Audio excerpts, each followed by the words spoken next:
سامعین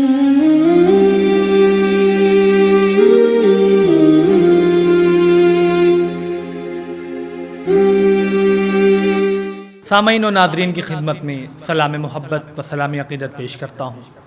آپ حضرات کو بخوبی علم ہے کہ یہ مجلس ترہیم بعنوان مجلس برسی کا انعقاد کیا گیا ہے۔ اس مجلس کو خطاب فرمائیں گے حجت الاسلام علیہ جناب مولانا وسیع حسن خان صاحب قبلہ۔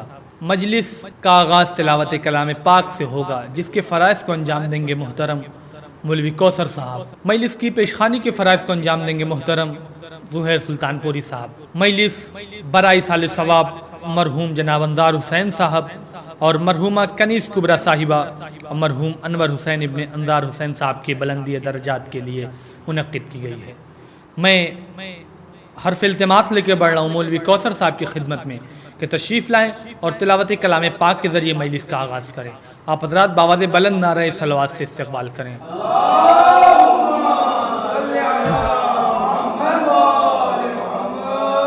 بسم اللہ الرحمن الرحیم والعصر ان الانسان لفی خسر إلا الذين آمنوا وعملوا الصالحات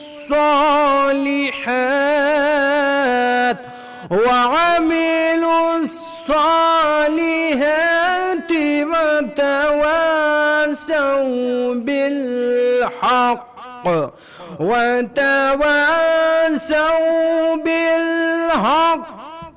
وتواصوا بالصبر۔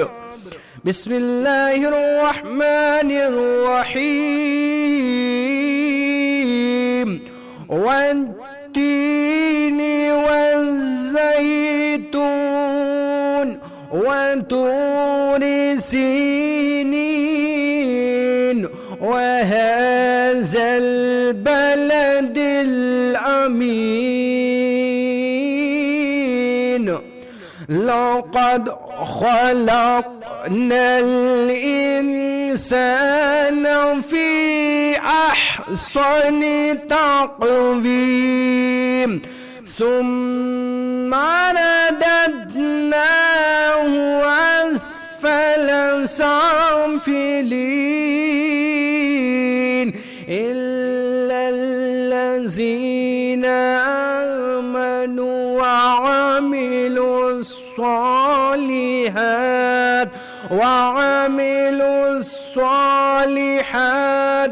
فلهم أجر غير ممنون فما يكذبك بعد بالدين أليس الله بأحكم الحاكمين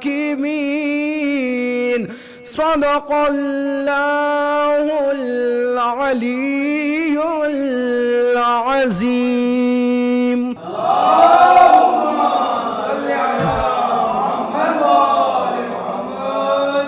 جزاک اللہ تقبل اللہ۔ یہ تھے محترم کوثر صاحب جو تلاوت کلام پاک کے ذریعے مجلس کا آغاز کر رہے تھے۔ میں حرف التماس لے کے بڑھوں محترم زہیر سلطان پوری صاحب کی خدمت میں 4 مصرے ان کے استقبال میں پیش کرتا ہوں کہ آ بھی جا پردہ غیبت سے زمانے کے امام، آ بھی جا پردہ غیبت سے زمانے کے امام، تیرے منہ سے بھی تیرے جد کی کہانی سن لیں۔ آ بھی جا پردہ غیبت سے زمانے کے امام، تیرے بھی منہ سے تیرے جد کی کہانی سن لیں۔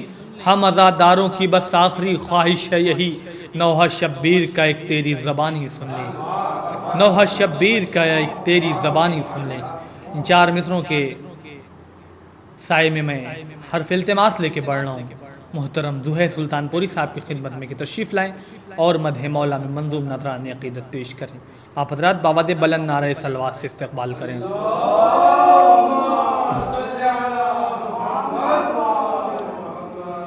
عباس تو سکینہ کی الفت کا نام ہے، عباس تو سکینہ کی الفت کا نام ہے، عباس تو سکینہ کی الفت کا نام ہے، عباس تو علی کی محبت کا نام ہے، جس نے وفا سکھائی ہو سارے جہان کو، جس نے وفا سکھائی ہو سارے جہان کو، عباس تو وفا کی صداقت کا نام ہے، عباس تو وفا کی صداقت کا نام ہے، ہر ایک قدم پہ ہوتا رہا جس کا امتحان، ہر ایک قدم پہ ہوتا رہا جس کا امتحان، عباس ایسی عظمت و ہمت کا نام ہے، لائے جواب حضرت عباس اب کوئی، لائے جواب حضرت عباس اب کوئی، عباس دو جہان کی دولت کا نام ہے، عباس دو جہان کے دولت کا نام ہے۔ ایک باوضع بلند صلوات پر حضرات، اللہم صلی علی محمد وآل محمد۔ ایک مطلع اور دو تین شعر اور پیش کرتا ہوں۔ شریعت کے بھی حصے میں جو مشکل کی گھڑی آئے، وہ سیدھے فاطمہ زہرا کی چوکھٹ پر چلی آئے، اے خور رومال سر پر باندھنے خود آ گئے مولا، تمہارے پاس چل کر خود تمہاری زندگی آئے، تمہارے پاس چل کر خود تمہاری زندگی آئے، فرشتے بھی تمہیں جبریل اب سردار کہتے ہیں، فرشتے بھی تمہیں جبریل اب سردار کہتے ہیں، کچھ ایسی کام سہنے فاطمہ کی نوکری آئے، اندھیروں کے مسافر ہم سری مجھ سے نہیں کرنا، اندھیروں کے مسافر ہم سری مجھ سے نہیں کرنا، میرے حصے میں مدح فاطمہ کی نوکری آئے، میرے حصے میں مدح فاطمہ کی روشنی آئے۔ مقطع پیش کرتا ہوں، ملاحظہ فرمائیں گے۔ زہر آخر صلہ مل ہی گیا زہرا کی مدحت کا، زہر آخر صلہ مل ہی گیا زہرا کی مدحت کا مجھے فردوس میں لے جان خود بنتے نبی آئے.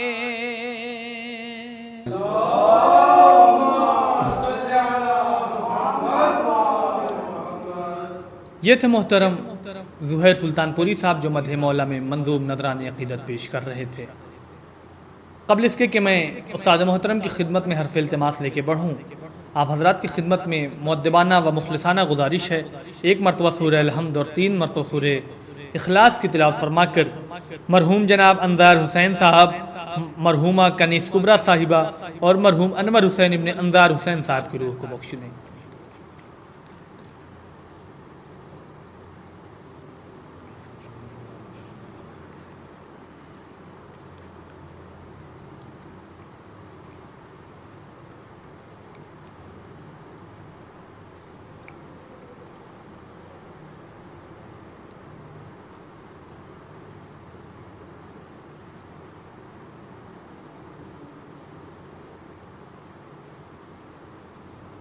میں بڑے ہی ادب و احترام سے حرف التماس لے کے بڑھ رہا ہوں استاد محترم علی جناب مولانا وسیع حسن خان صاحب قبلہ کی خدمت میں کہ سرکار ممبر پر تشریف لائیں اور اپنے بیان سے مومنین کے قلوب کو منور کریں. آپ حضرات باواز بلند نعرہ صلوات سے استقبال کریں.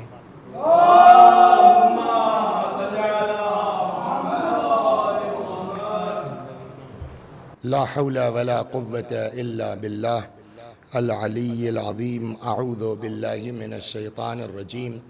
بسم الله الرحمن الرحيم.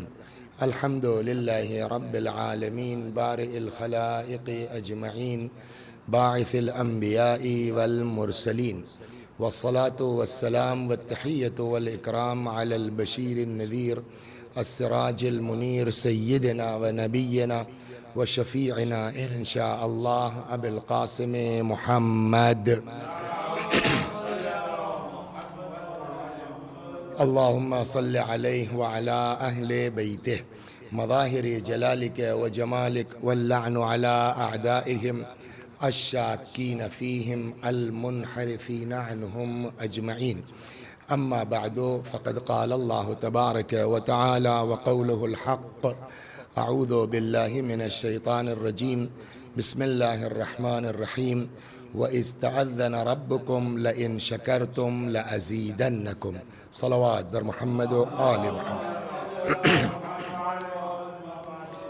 آپ حضرات سے گزارش ہے ایک بار سورہ حمد اور سورہ توحید کی تلاوت فرما کے مرحوم انظر حسین اور مرحومہ کنیز کبریٰ اور مرحوم انور حسین ابن انظر حسین کی روحوں کو ایصال فرما دیں.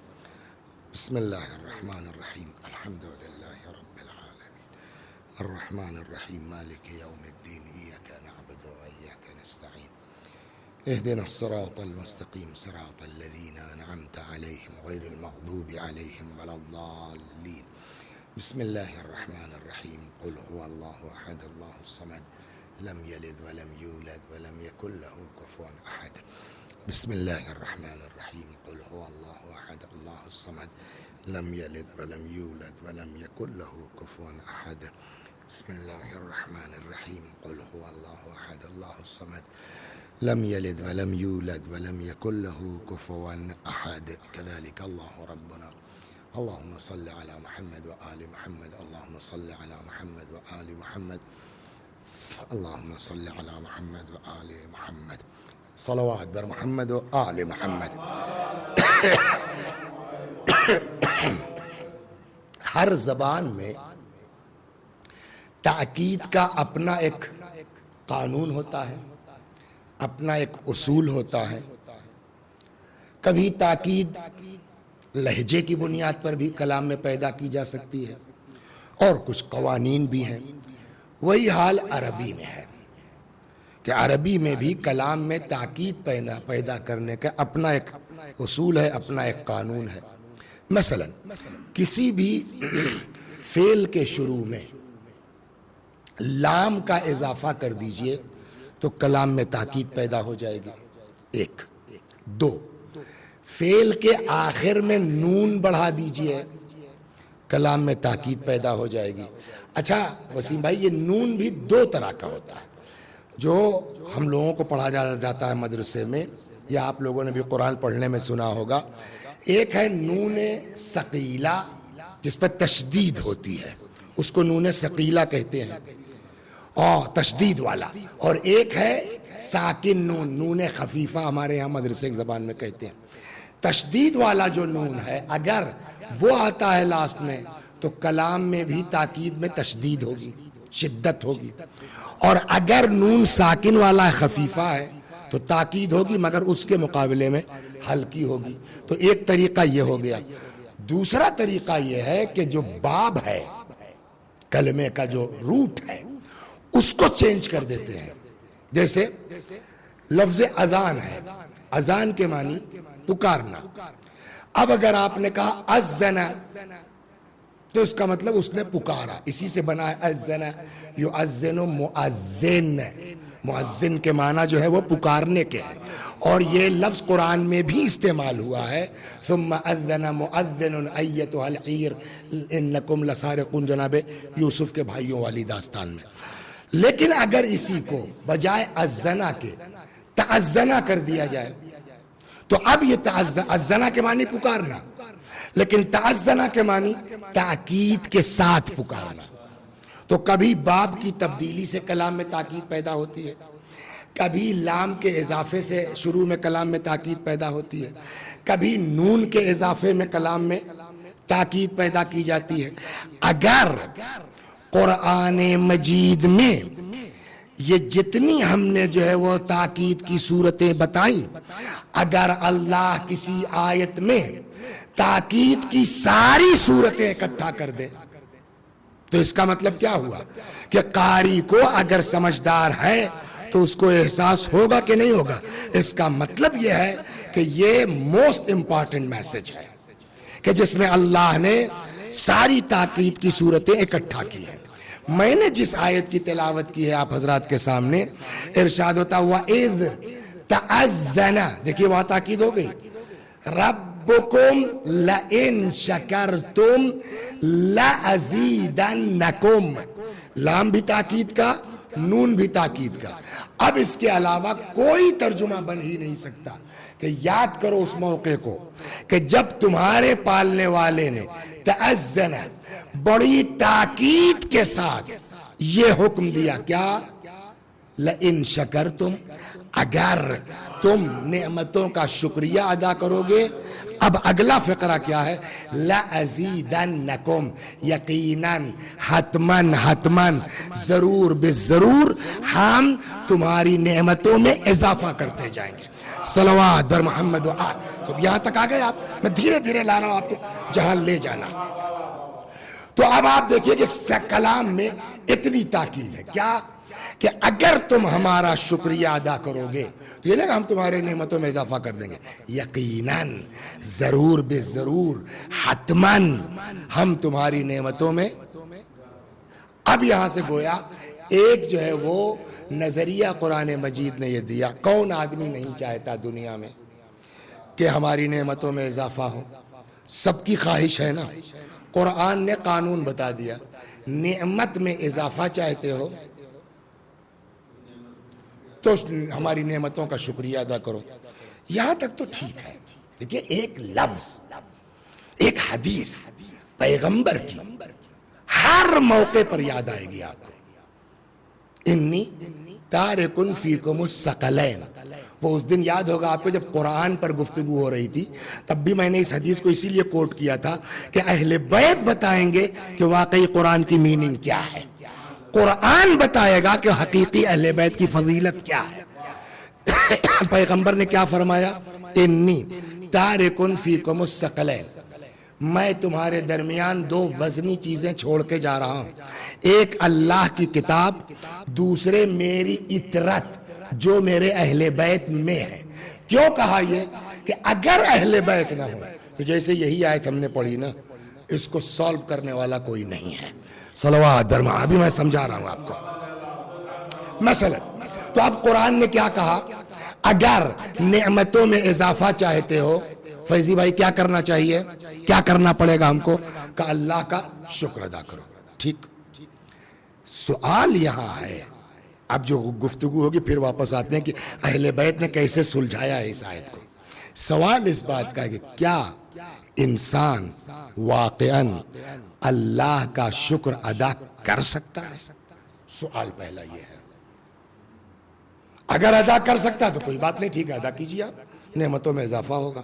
اور اگر یہ بات کہیں سے یہ طے ہو جائے کہ انسان کے بس میں نہیں ہے اللہ کا شکر ادا کرنا, تو اب دوسرا سوال ہوگا جو چیز ہمارے بس میں نہیں ہے اللہ نے ہم سے مانگا کیوں؟ سیدھی بات ہے نا. تو پہلے تو یہ طے ہو کہ واقعاً کیا اللہ کا شکر ممکن ہے. اس سلسلے میں شروع سے چلوں آپ کو, ہو سکتا ہے آپ نے بھی بچپن میں پڑھا ہو, بزرگ آدمی ہے. ہم لوگوں کو مدرسہ ناظمیہ میں جب تھے 6 کلاس میں پڑھائی جاتی تھی سعدی کی گلستہ فارسی میں. وہ قصے کہانی کتاب ہے کہ آدمی کو زبان بھی یاد ہو جائے گی. تو گلستہ میں سعدی نے مقدمہ جو لکھا ہے وہ یہاں سے اسٹارٹ کرتے ہیں, مفہوم عرض کرتا ہوں. کہتے ہیں الہی ہر نفسی کے درونا ید ممد حیات است و ہر نفسی کے برونا ید مفرح ذات. پس در ہر نفسی 2 نعمتی و بر ہر نعمتی شکری واجب. دیکھیے اب میں اس کو اپنے حساب سے سمجھاؤں تاکہ بچے بھی سمجھ لیں کہ جو سانس ہماری اندر جاتی ہے, اگر سانس جانا بند ہو جائے,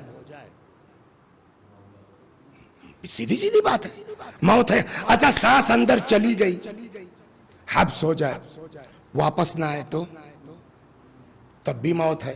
اسی چیز کی طرف اشارہ کیا سعدی نے, پالنے والے کیف اشکر, کیسے تیرا شکر ادا کروں.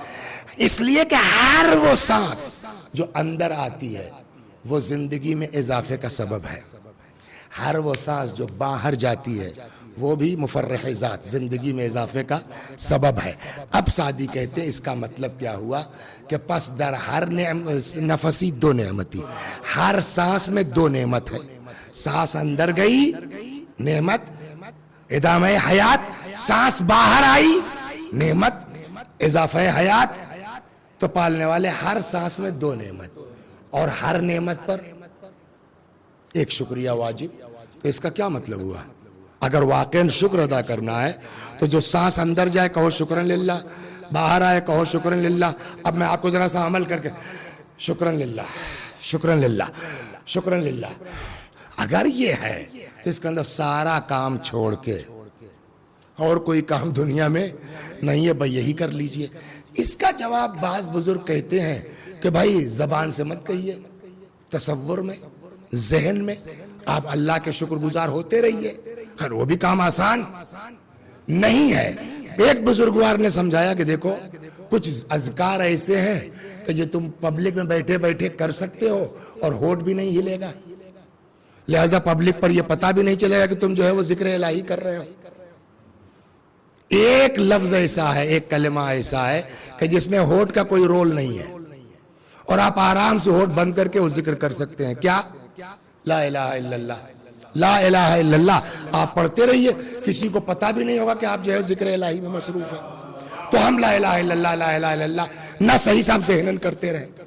کہ اس بات پر سعدی کے بات ہو تو سکتی تھی, مگر ایک دعا ہے امام زین العابدین علیہ السلام کی,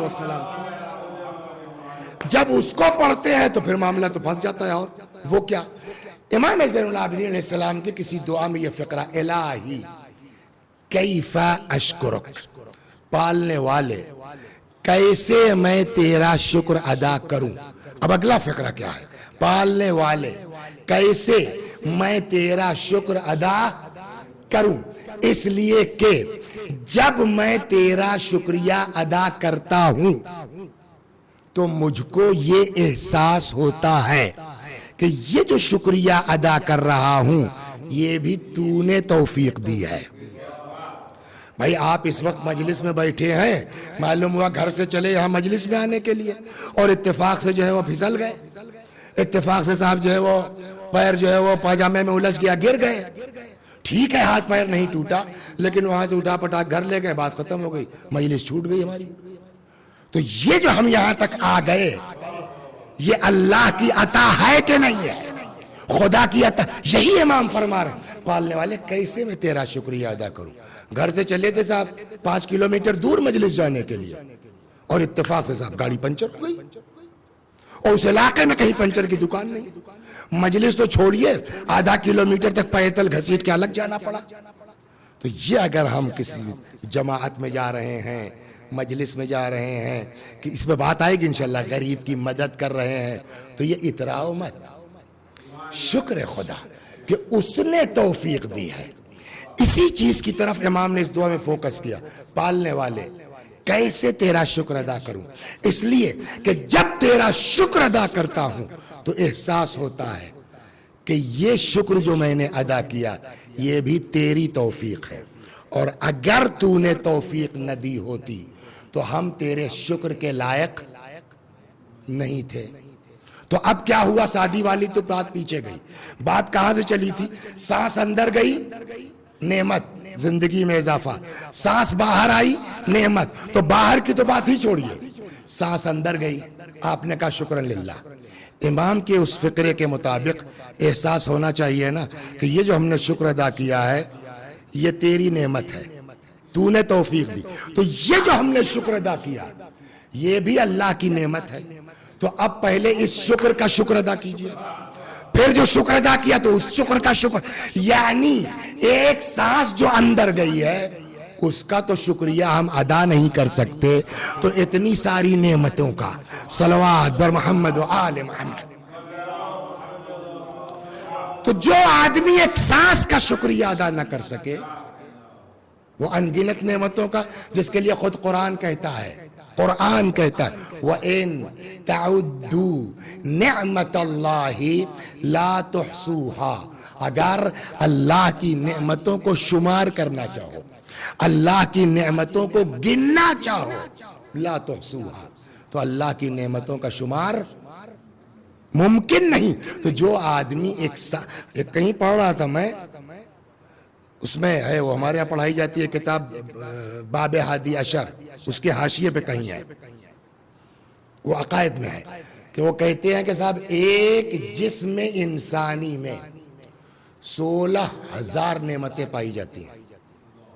موٹا موٹا دیکھ لیجئے, آنکھ نہ ہو اس سے پوچھئے کہ آنکھ کتنی بڑی نعمت, جو گونگا ہے اس سے پوچھئے کہ زبان کتنی بڑی نعمت, جو بہرا ہے بیچارہ یوں یوں کر رہا اس سے پوچھئے سماعت کتنی بڑی نعمت ہے, جو بیچارہ مفلوج ہے اس سے پوچھئے کہ صحت کتنی بڑی نعمت ہے.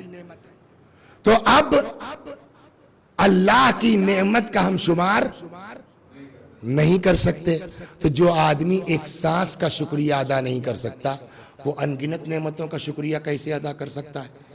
یہ بات آ گئی نا. تو اب طے کیا ہوا, یعنی صحیح معنی میں ہم اللہ کی نعمت کا شکریہ ادا نہیں کر سکتے. ایک چیز یہ تو ہو گئی یہ عقلی. اب میں آپ کو ایک مثال دیتا ہوں, اس سے بھی سمجھ میں آئے گا کہ ہم اس کی نعمتوں کا شکریہ ادا نہیں کر سکتے.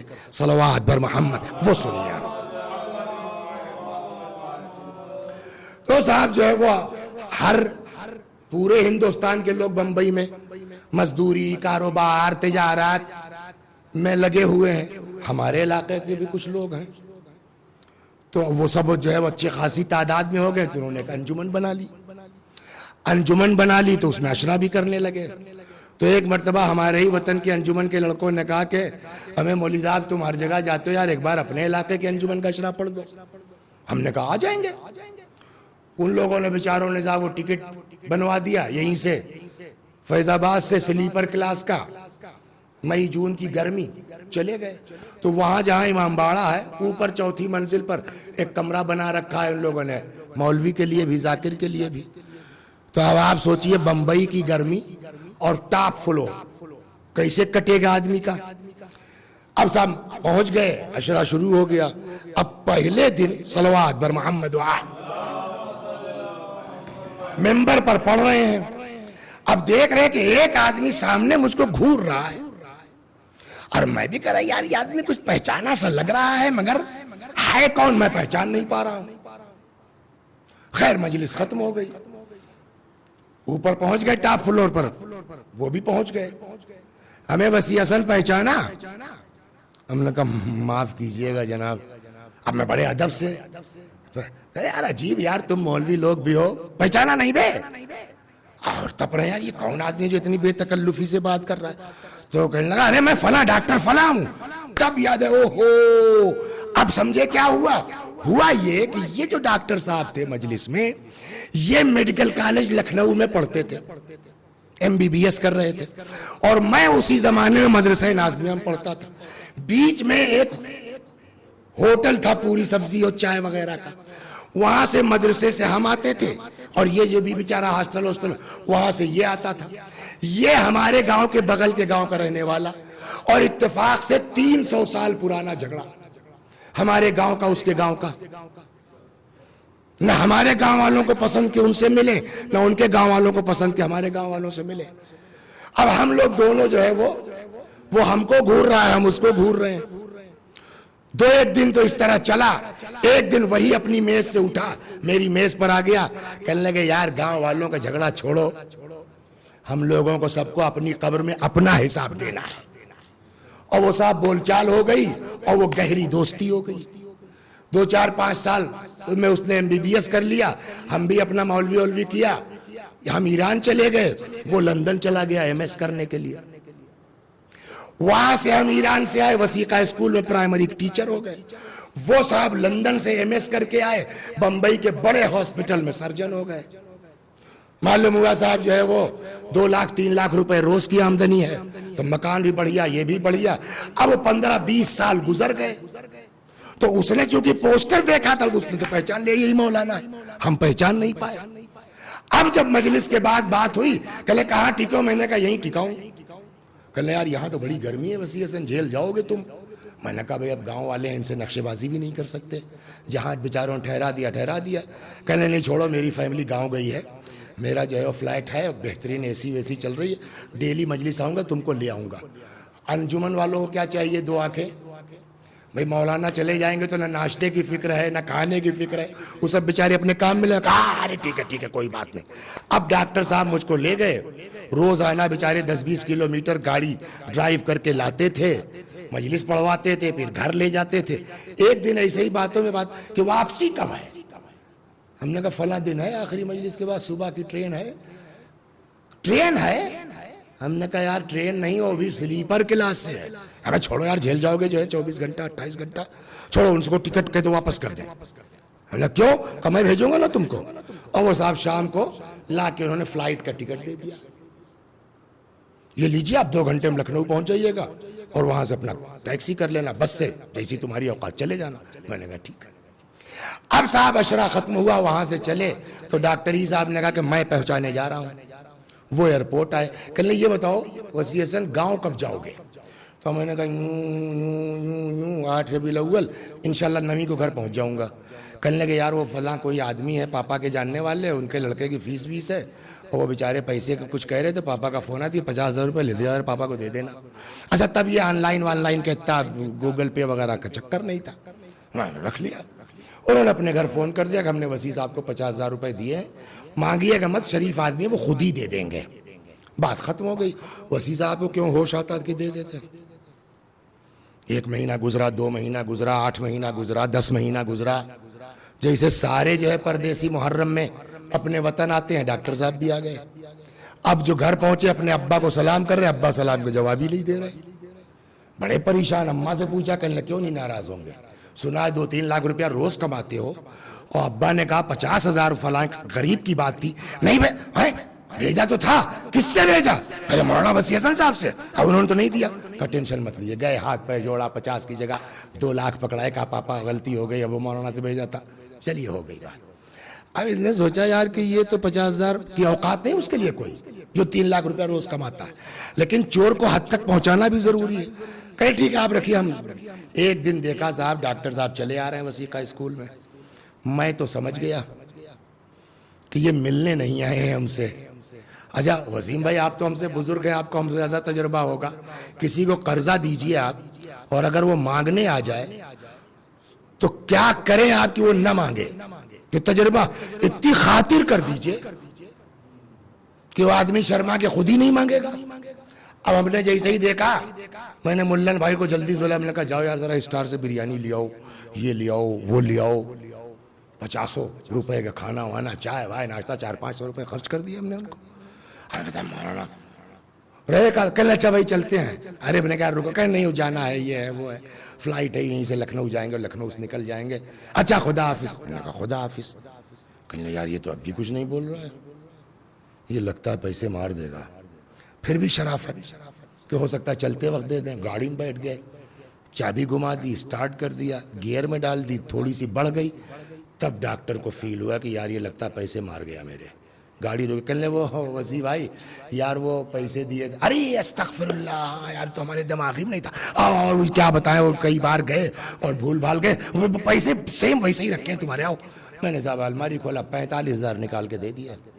دیا کتنا تھا اس نے فیضی بھائی؟ 50. ہم نے 45 دے دیے. اچھا 45 ٹھیک ہے کوئی بات نہیں ہے, وہ 5,000 اپنا کسی غریب غریب کو دے دیجیے گا, بر وقت شاید نہ ہو تو. میں نے کہا اے غریب غریب کی بات مت کرو, 45 کا مطلب تمہارا میرا حساب ختم. کیا مطلب؟ ہم نے تو 50 دیے تھے آپ کو. میں نے کہا جی ہاں 50 دیے تو میں کب انکار کر رہا ہوں. کہا تو 45 ہے. میں نے کہا یہ بھی کہہ رہا ہوں 45 ہے. کہا تو 5.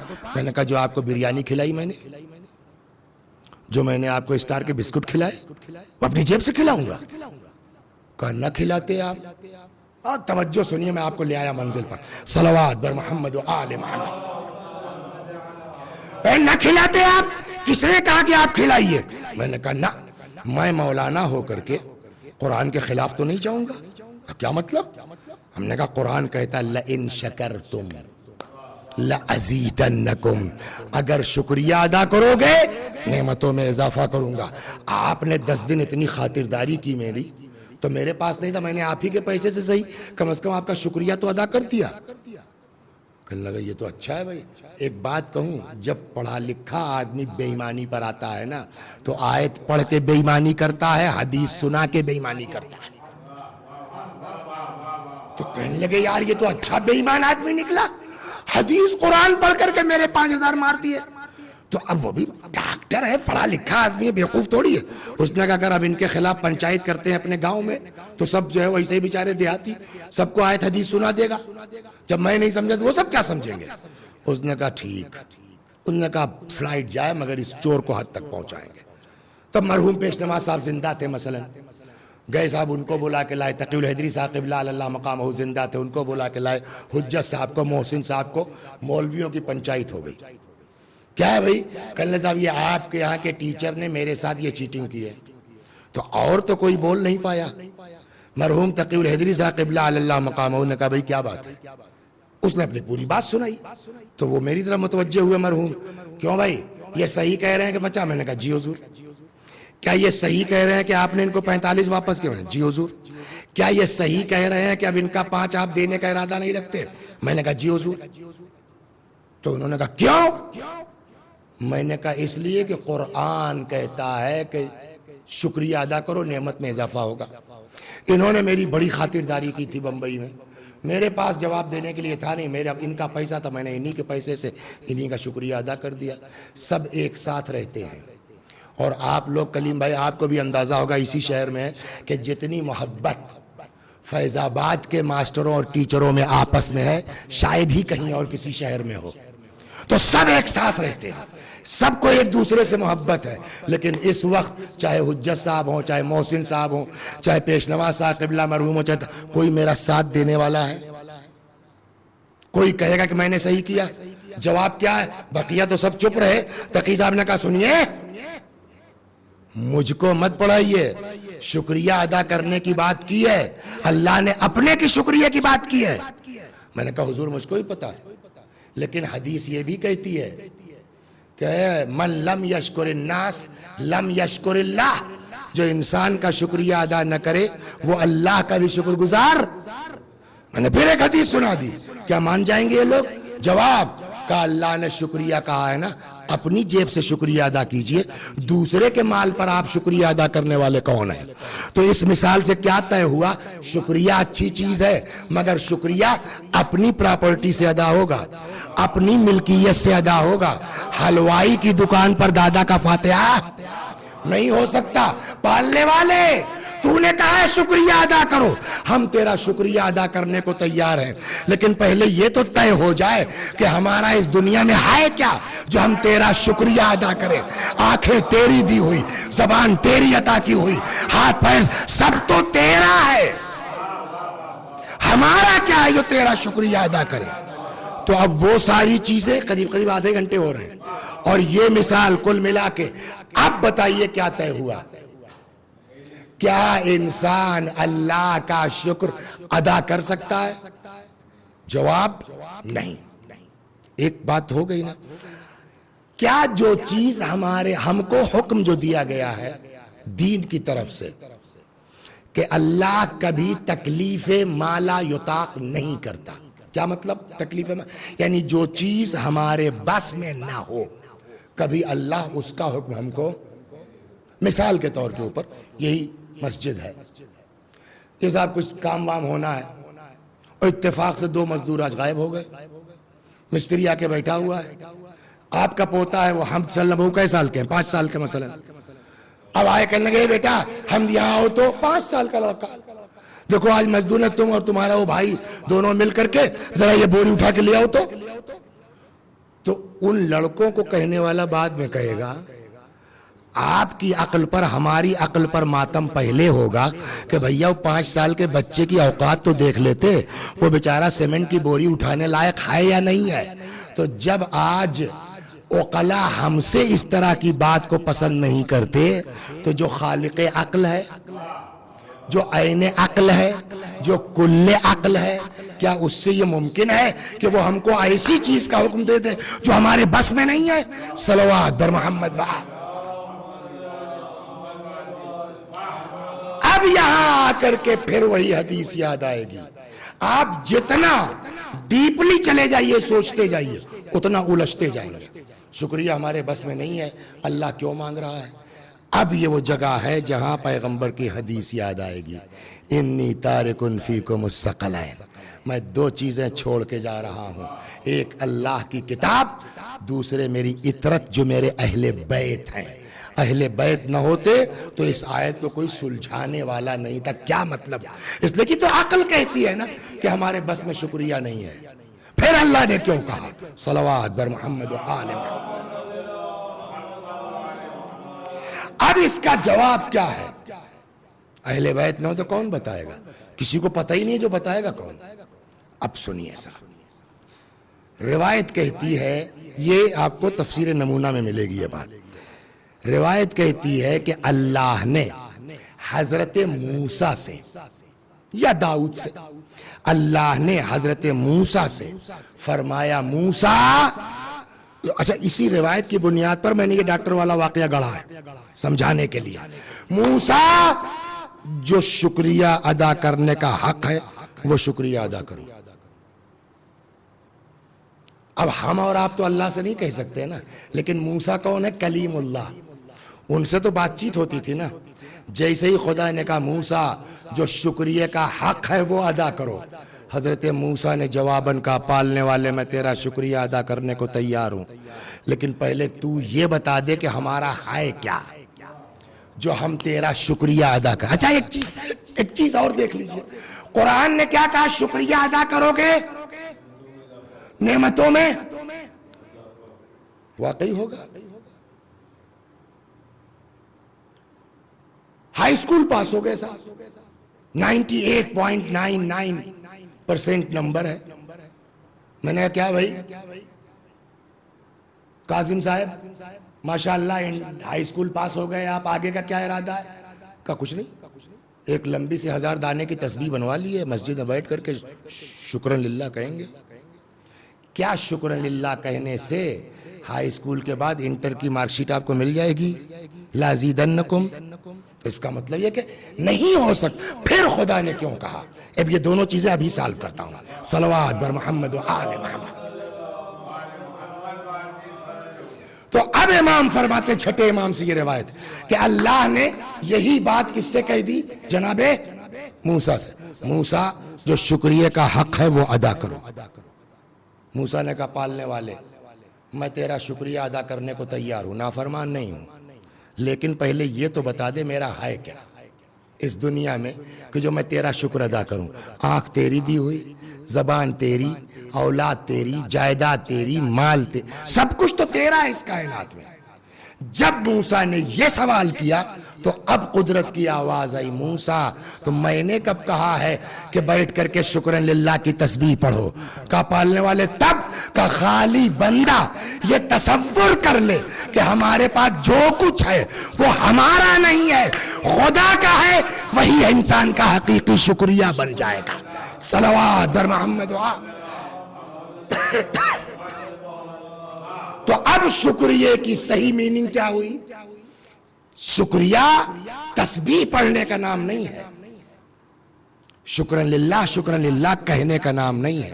کہ پھر شکریہ کی میننگ کیا ہے؟ کہ شکریہ یہ ہے کہ تمہارے پاس جو کچھ ہے یہ مان کے چلو کہ تمہارا کچھ نہیں ہے، تم امانت دار ہو، مالک نہیں ہو. اور اس سے فائدہ جانتے ہیں کیا ہوگا؟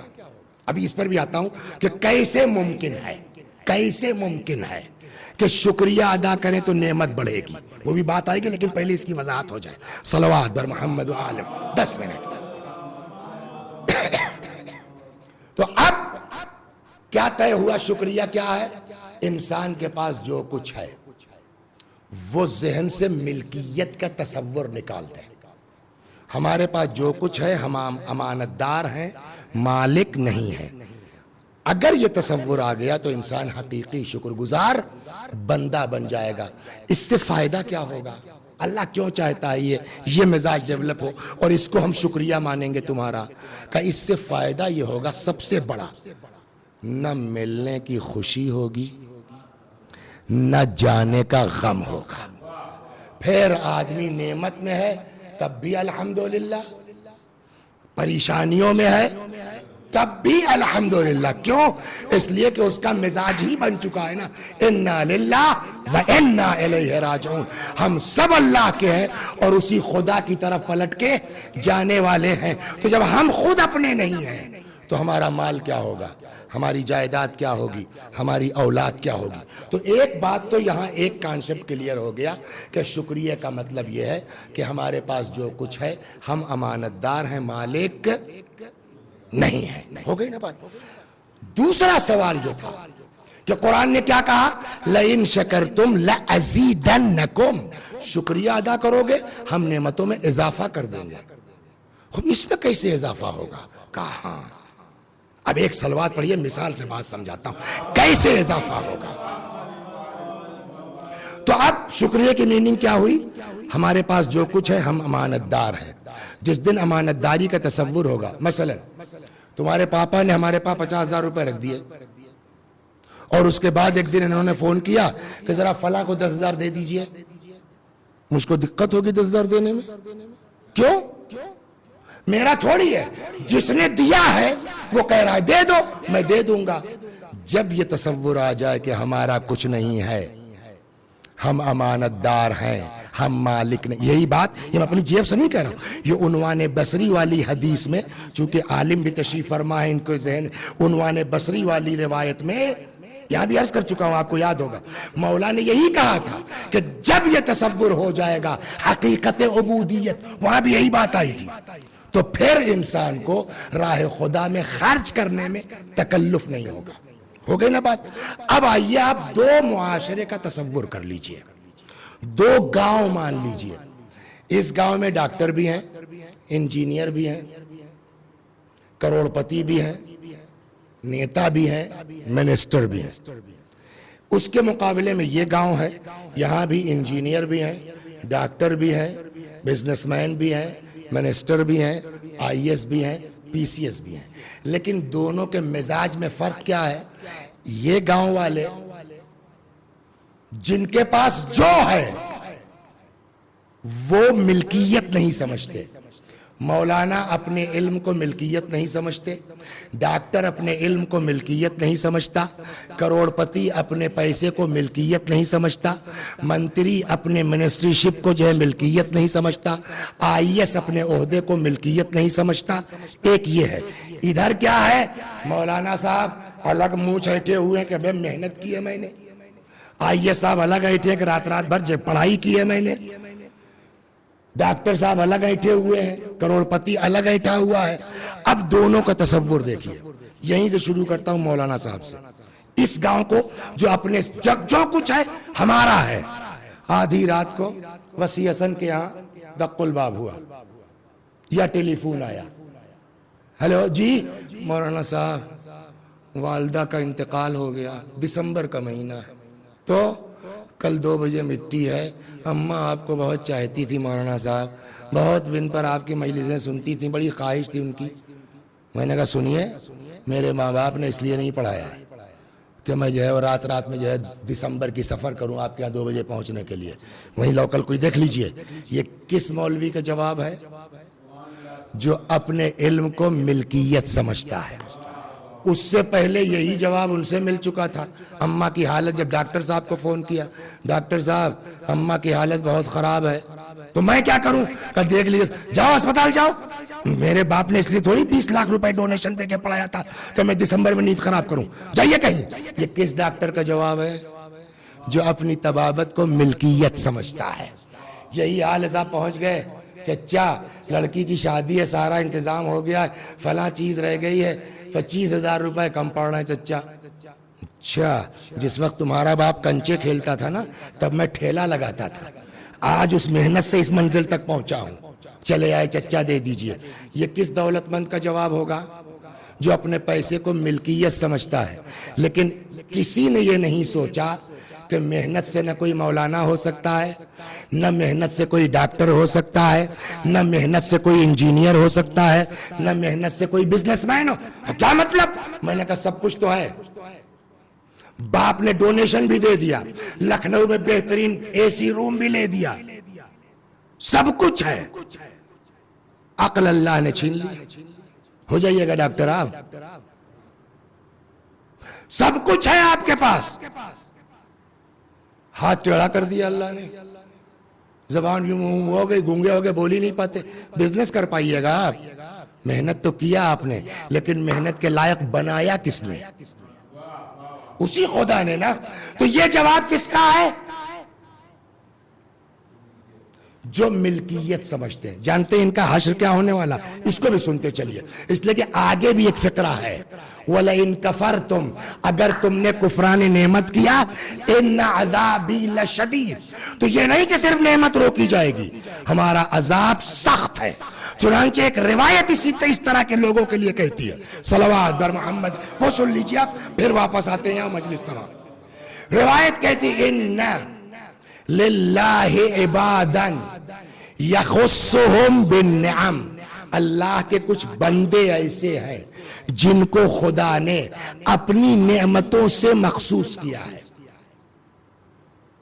انجینئر بنا دیا، ڈاکٹر بنا دیا، IAS بنا دیا، PCS بنا دیا، کروڑ پتی بنا دیا، اللہ نے بنایا ہے نا۔ کیوں بنایا؟ حدیث کہتی ہے لِمَنَافِعِ الْعِبَادِ، تاکہ تمہارے ذریعے سے دوسرے بندوں کو فائدہ پہنچے۔ اب روایت کہتی ہے کہ اگر تمہارے ذریعے سے فائدہ پہنچ رہا ہے تب تو نعمت رہے گی، اور اگر تم سیلفش ہو گئے، خود غرض ہو گئے، کفران نعمت کرنے لگے بقول قرآن کے، تو یہ نہیں کہ صرف نعمت روکی جائے گی، قرآن کہتا ہے عذاب شدید ہوگا، اور حدیث کہتی ہے اگر تم نے لوگوں کے کام تم نہیں آئے، مدد نہیں کی، تو اللہ تم سے نعمت کو لے لے گا، ان کے حوالے کر دے گا، تاکہ ان کے ذریعے سے بندوں کا کام ہو جائے۔ صلوات بر محمد وآل۔ یہاں تک آ گئے آپ؟ اب آئیے واپس، ادھر آئیے۔ دوسرا IAS ہے، وہ اپنے عہدے کو امانت سمجھتا ہے، لکھپتی ہے، اپنے عہدے کو امانت سمجھتا ہے، ڈاکٹر ہے، اپنے عہدے کو امانت سمجھتا ہے، انجینئر ہے، اپنے عہدے کو امانت سمجھتا ہے، مولانا ہے، امانت الہی سمجھتے ہیں۔ اچھا یہ بتائیے وسیم بھائی، کیا کرنا ہے؟ 1 منٹ نہیں لگے گا، 1 منٹ نہیں لگے گا۔ کم از کم 2 لوگ میرے ساتھیوں میں سے ہیں۔ ایک میرے گاؤں کا لڑکا، میرا ہم عمر، اور بچپنے میں پہلوان، ہم لوگ کشتی دیکھنے جاتے تھے اس کی۔ آج وہ بیچارہ گھر بیٹھا ہے، بچے مزدوری کرتے ہیں، تب اس کا خرچ چلتا ہے، فالج ہو گیا ہے۔ اور دوسرے مولانا ہمارے ساتھیوں میں سے ہیں بیچارے، یہ پورا کئی بار اٹیک ہو چکا ہے فالج کا، بستر پر پڑے ہوئے ہیں، 1 منٹ نہیں لگے گا. یہ تم بیٹھ کے ممبر سے مجلس پڑھ رہے ہو نا، پڑھتے پڑھتے اچانک منہ ٹیڑھا ہو گیا، وسیع حسن کوئی سلام کرنے والا تم کو ملے گا نہیں. لہذا جب تک تمہارے پاس جو ہے اینٹھو مت، نعمت الہی سمجھ کے شکریہ ادا کرو. اور شکریہ کیا ہے؟ اس کو ملکیت نہ سمجھو. اب جب ملکیت نہیں سمجھیں گے، آدھی رات کو فون آ گیا، ڈاکٹر صاحب اماں کی طبیعت پہنچا میں. اب صاحب گاڑی سٹارٹ کی، بیوی نے کہا کہاں جا رہے ہو؟ ارے بھائی فلاں کی اماں. ارے اتنی رات کو؟ کبھی رات ہو یا دن ہو، پیشہ ایسا ہے، اس کی بیچاری کی زندگی موت کا سوال ہے. ارے بہت ڈاکٹر ہیں. کہا سنو ڈاکٹر بہت ہیں، لیکن ایک فالج کا اٹیک پڑے گا، منہ ٹیڑھا ہو جائے گا، ساری ڈاکٹری گم ہو جائے گی. وہ بھاگا ہوا چلا گیا مریض کو دیکھنے. یہ کون ڈاکٹر ہے جو جا رہا ہے؟ جو اپنی طبابت کو امانت الہی سمجھتا ہے. اماں نہیں بچ سکی. وسیع صاحب کے پاس فون آیا، مولوی صاحب اماں کب ہے؟ 2 بجے. میں آتا ہوں. میرے کہاں جا رہے ہیں؟ ارے بھیا ارے بہت سے نماز پڑھانے. میں نے کہا یہ نہیں سوچے اتنے لوگوں اس نے مجھ سے کہا، یہ کیا معمولی کرم ہے اللہ کا کہ اس نے مجھ کو انتخاب کیا. اسی شکرانے میں چلے جاؤ. ادھر صاحب IAS ہے، PCS ہے، کروڑ پتی ہے. یہاں کیا نام ہے تمہارا؟ جی زید نام ہے. کس کلاس میں پڑھتے ہو؟ ہم کہا جی ہمارے ابا ٹھیلا چلاتے ہیں، ان کے پاس فیس کا پیسہ ہی نہیں ہے. اس نے کہا یار یہ لڑکا تیز لگتا ہے، اگر اس کو پڑھایا جائے تو. اس نے اس کی فیس جمع کر دی. 2-3 لوگ اور اس طرح کے نکل آئے اسی گاؤں میں، 2-3 لڑکوں کی انہوں نے بھی فیس بھر دی. اور وہ صاحب کوئی انجینئر ہو گیا، کوئی ڈاکٹر ہو گیا، کوئی IAS ہو گیا. اب جب یہ 4-5 انجینئر IAS یہ کیوں کروایا؟ اس لیے کہ وہ اپنے پیسے کو امانت سمجھتا ہے، ملکیت نہیں سمجھتا ہے. تو اب پہلے سے جو IAS PCS تھے ان کو پتا چلا، انہوں نے تھوڑا سا بیکنگ کر دی، ادھر ادھر جو ہے گائیڈ کر دیا. مطلب وہ بھی IAS ہو گیا، وہ بھی MBBS ہو گیا، وہ بھی BTech MTech ہو گیا. اب جس گاؤں میں 4 لوگ تھے، 10 سال کے بعد 10 لوگ ہو گئے. اب جب یہ 10 ہو گئے تو 10 بیٹھے. اگر فلانے چا مرحوم نے ہماری فیس نہ دی ہوتی تو آج ہم MBBS نہ ہوتے. اگر فلانے چا نے ہم کو نہ پڑھایا ہوتا تو آج ہم BTech نہ ہوتے. تو جیسے فلانے چا نے ہم کو پڑھایا ویسے ہم 4 کو پڑھا سکتے ہیں. تو معلوم ہوا اس نے جو ہے وہ 10 کو پڑھایا، ان 10 نے پھر 10 کو پڑھایا. 10 سال کے بعد وہ 100 ہو گئے. پھر ان 100 نے پڑھانا شروع کیا. معلوم ہوا کہ 20-25 سال جاتے جاتے اس بستی میں نہ کوئی جاہل رہ گیا، نہ کوئی غریب رہ گیا. یہی تو قرآن کہہ رہا ہے شکریہ ادا کرو گے ہم نعمتوں میں اضافہ کرتے چلے جائیں گے. صلوات بر محمد و آل محمد. اصل چیز یہ ہے دین.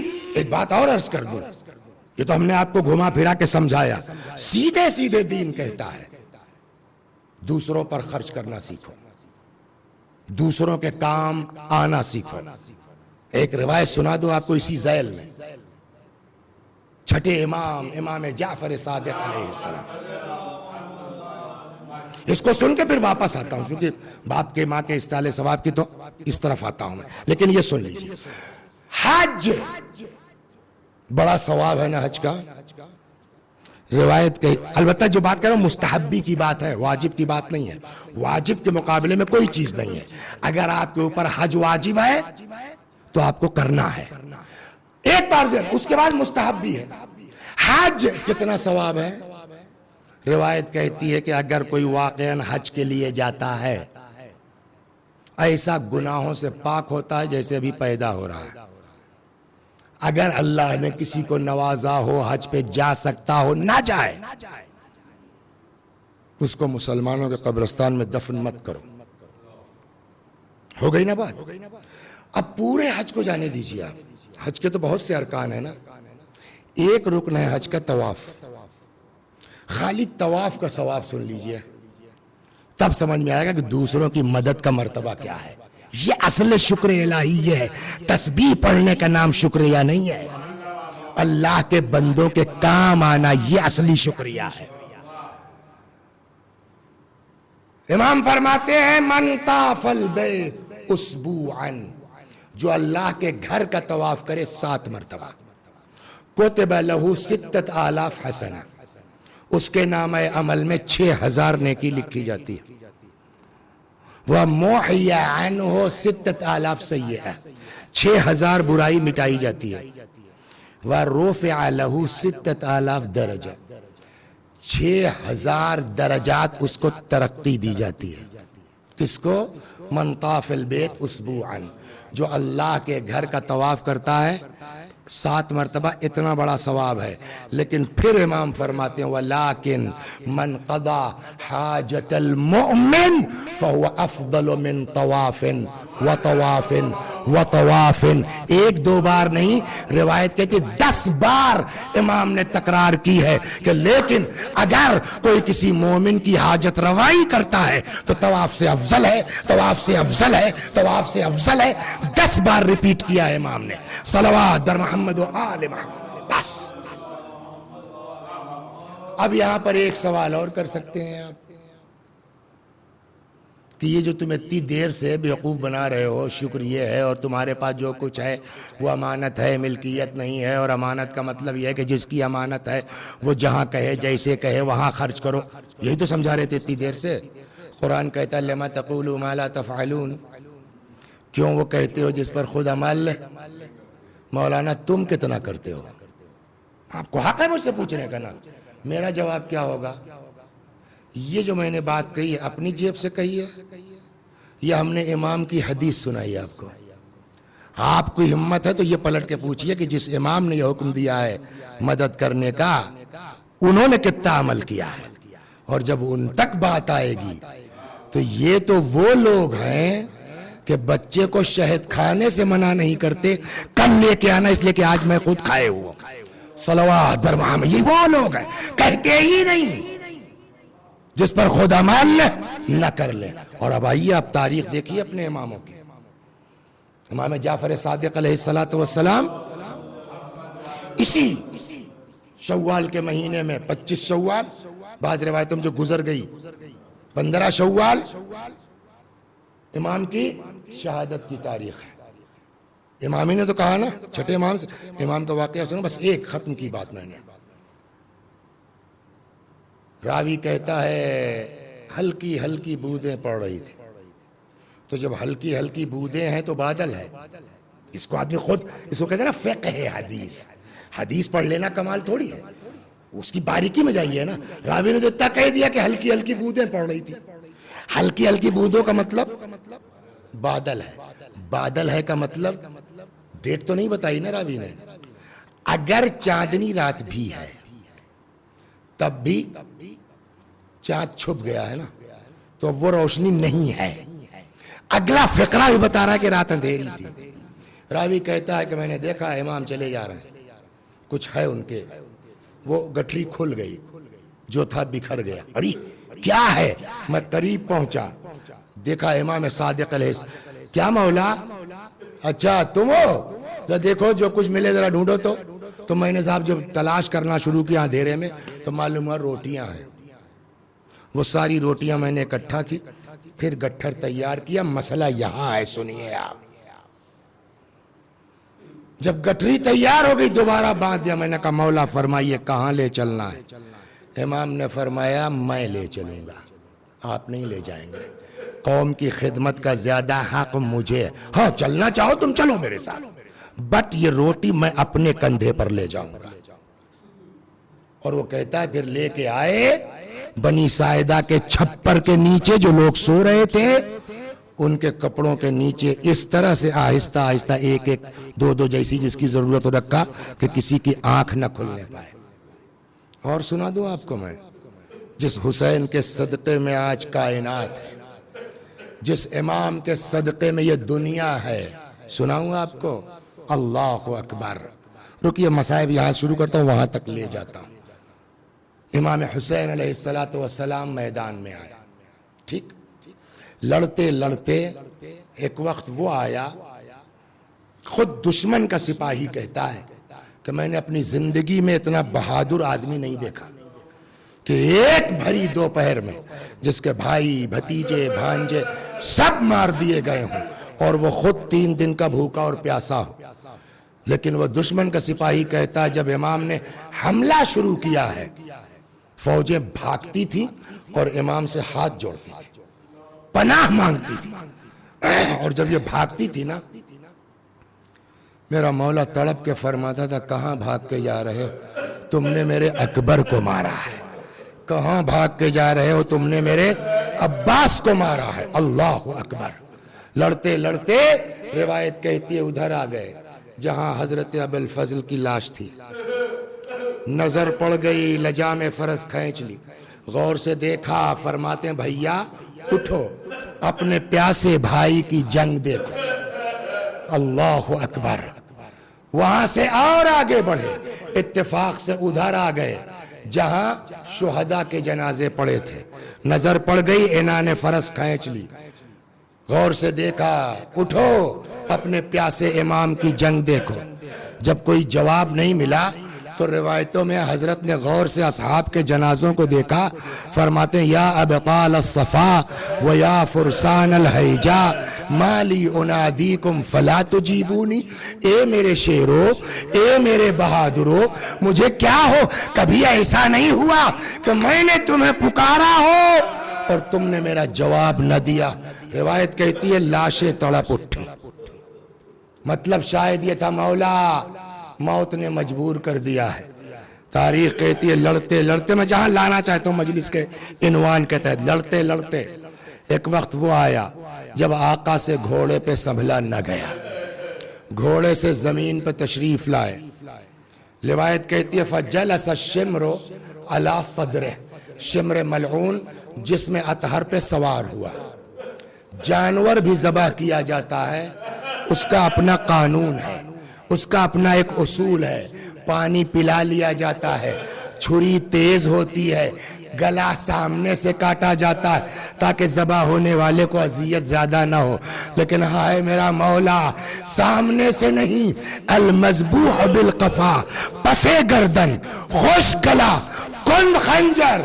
روایت کہتی ہے فضرب 12 ضربہ، 12 مرتبہ اس شمر ملعون نے گلے پر خنجر چلایا ہے۔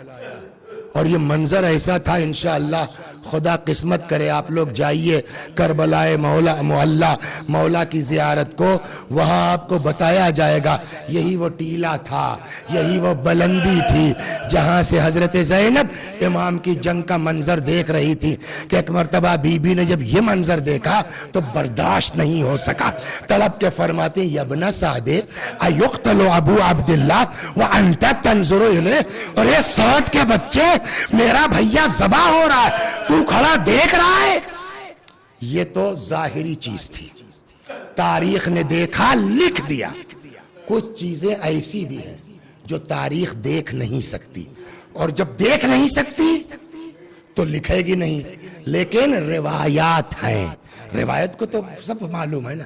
اب تاریخ نہیں، روایت کہتی ہے کہ جب گلا جدا نہیں ہو رہا تھا تو آواز آئی علی حسین کی مدد کرو۔ مولا نے کہا یا رسول اللہ کیا قاتل سے تلوار لے کے پھینک دوں؟ فرمایا نہیں، ماں کی روح بیٹے سے لپٹی ہوئی ہے، فاطمہ کو حسین سے الگ کر دو۔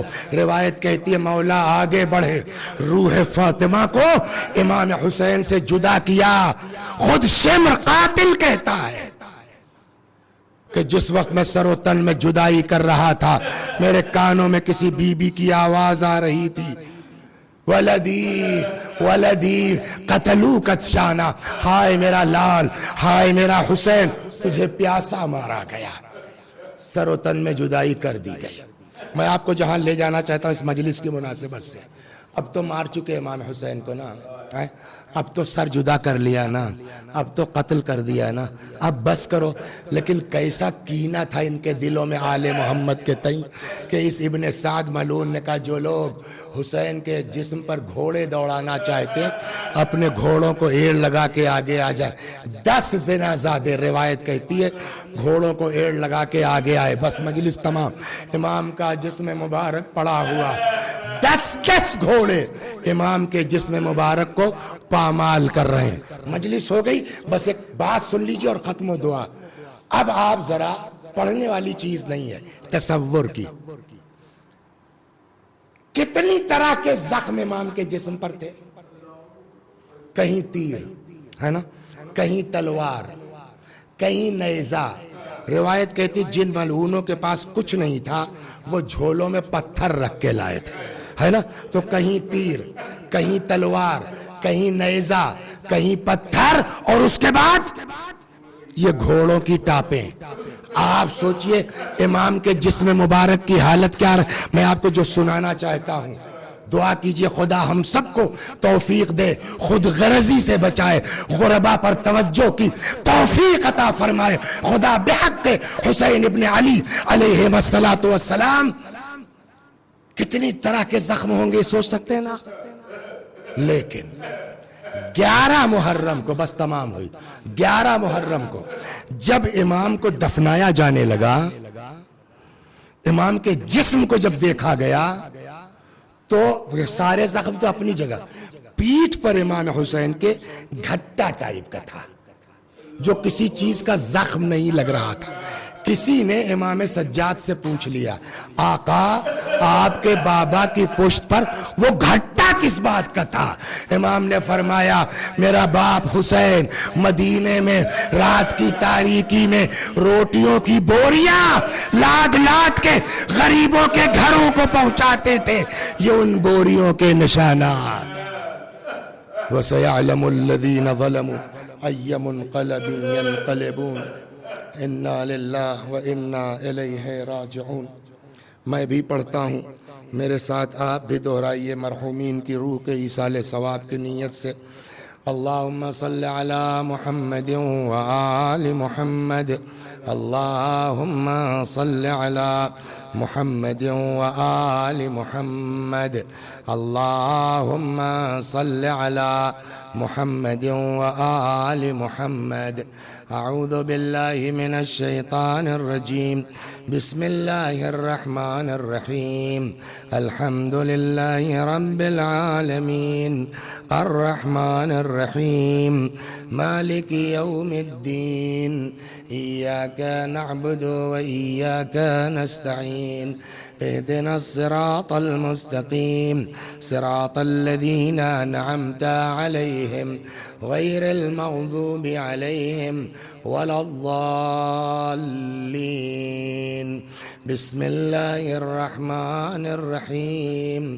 قل هو اللہ احد اللہ الصمد لم یلد ولم یولد ولم یکن له کفوا احد. بسم اللہ الرحمن الرحیم. قل هو اللہ احد اللہ الصمد لم یلد ولم یولد ولم یکن له کفوا احد. بسم اللہ الرحمن الرحیم. قل هو اللہ احد اللہ الصمد لم یلد ولم یولد ولم یکن له کفوا احد. كذلك الله ربنا صدق الله العلي العظيم. اللهم صل على محمد وآل محمد. اللهم صل على محمد وآل محمد.